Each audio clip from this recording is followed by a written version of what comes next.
At the Madison Bouckville Antique Show in New York State, I was looking for some kind of a footed mantle clock. So they had this little one, and they didn't want much for it, but it was running. Not well, but it was running. It did have the key, so I figured, why not? Let's get it. It ran for about 3 months, but it was losing time, and so I decided I was going to get it fixed. So right here you can listen to what the chime sounds like when it's pure mechanical. So I wasn't expecting much from that clock because I only paid $15 for it, but I wanted it to run, and I paid good money to a so-called expert to get it to run. So here's what I ended up doing.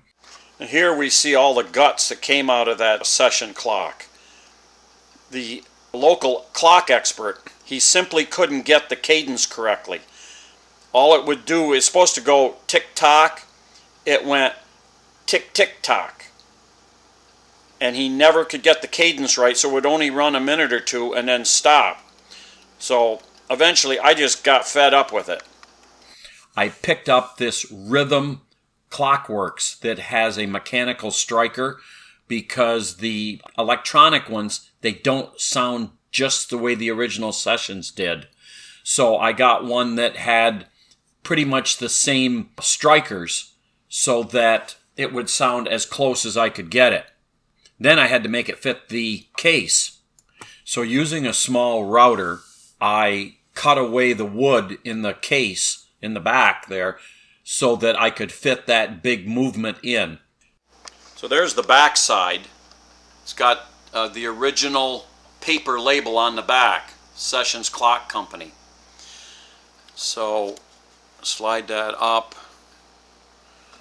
bring that out, and there's the internal mechanism. And what happens is the striker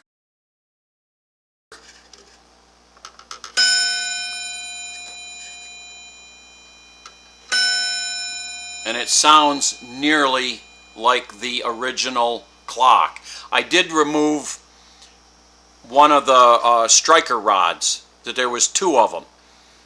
It had a kind of a ding-dong. I didn't want ding-dong. I wanted it to sound like the original. And I think I did a pretty fair job. From the outside, it looks almost original, and it works, and it keeps running, where I couldn't get an expert to fix the original mechanical, which I would have preferred. Now in these next 2 images, you can see how I took the original Session hands, cut the center mounting pivot out, and super glued them on top of the Rhythm hands. And from straight on, it looks just like the original face, because it is the original face, and the original hands, only they're on the electric movement. Now that I had it mechanically working, I need to pretty it up a little bit because it had led a very hard life.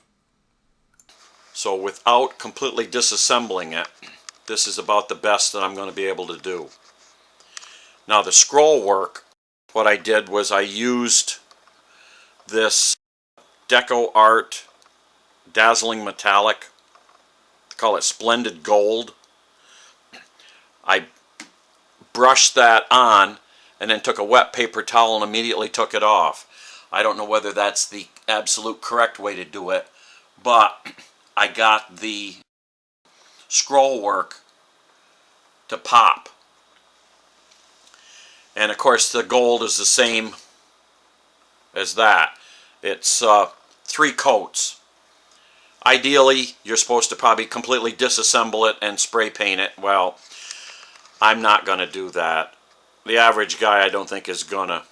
I'm just trying to make it look a little better. Now for the green, I tried a couple different greens and I ended up with Folk Art Multi-Surface Satin in Classic Green. That's what I used.